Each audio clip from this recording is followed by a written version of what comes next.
Welcome to new TV Telugu. Visakha Rushikonda భవనాల అంశం మరోసారి తెరపైకి వచ్చింది.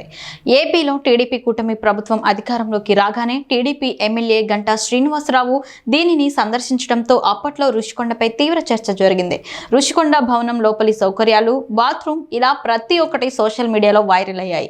అత్యాధునిక సౌకర్యాలతో అత్యంత వైభవంగా నిర్మించిన రుషికొండ అప్పట్లో టాక్ ఆఫ్ ఏపీ పాలిటిక్స్ గా నిలిచింది. అయితే దీనిపై ప్రభుత్వం ఎలాంటి నిర్ణయం తీసుకుంటుందనేది ఆసక్తి వ్యక్తమవుతోంది. టీడీపీ విపక్షంలో ఉన్న సమయంలో రుషికొండపై అక్రమంగా నిర్మాణాలు చేశారని ఆరోపిస్తూ వచ్చింది. ఇక టీడీపీని అధికారంలోకి రావడంతో ఈ భవనాలను ఏం చేస్తారనే ఆసక్తి వ్యక్తమవుతోంది. ఆ తరువాత ఈ అంశాన్ని ఎవరూ ప్రస్తావించకపోవడంతో మరుగున పడింది. అయితే విశాఖపట్నంలో పర్యటించిన మంత్రి నారాయణ మరోసారి ఈ అంశాన్ని ప్రస్తావించారు. వైజాగ్లోని కావులుపాడ డంపింగ్ యార్డ్ను ఎమ్మెల్యే గంటా శ్రీనివాసరావుతో కలిసి నారాయణ పరిశీలించారు. అనంతరం మీడియాతో మాట్లాడిన ఆయన రుషికొండ గురించి కీలక వ్యాఖ్యలు చేశారు.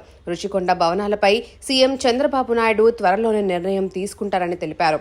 రుషికొండ భవనాలపై చంద్రబాబు దృష్టి సారించారని, రుషికొండ భవనాలను ఏం చేయాలనే దానిపై త్వరలోనే నిర్ణయం తీసుకుంటారన్నారు.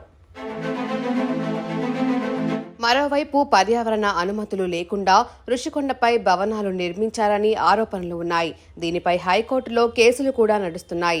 వైసీపీ ప్రభుత్వం 420 కోట్లు ప్రజాధనాన్ని దుర్వినియోగం చేసి రుషికొండపై భవనాలు నిర్మించిందని టీడీపీ సహా ఇతర పార్టీలు ఆరోపిస్తూ వస్తున్నాయి. వందల కోట్ల ప్రజాధనాన్ని దుర్వినియోగం చేసి అత్యంత విలాసవంతమైన నివాసాలు, కార్యాలయ భవనాలను ఏడింటిని నిర్మించారని ఆరోపణలు ఉన్నాయి. రుషికొండపై కట్టిన భవనాల్లో ప్రత్యేక నివాస భవనాలు 3 ఉన్నాయి. వాటిలో 12 పడక గదులు నిర్మించారు.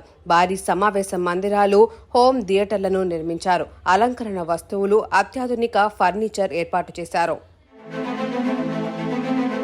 అయితే ఇంత ప్రజాధనం వెచ్చించి నిర్మించిన ఈ భవనాల నిర్మాణం అక్రమమని గతంలో ఆరోపించిన టీడీపీ దీనిని కూల్చివేస్తుందా లేదా ఇతరత్ర అవసరాలకు వాడుకుంటుందా అనేది ఆసక్తికరంగా మారింది. సీఎం చంద్రబాబు దీనిపై దృష్టి సారించారని మంత్రి నారాయణ చెప్పిన నేపథ్యంలో చంద్రబాబు నిర్ణయం ఎలా ఉంటుందనేది ఆసక్తికరంగా మారింది.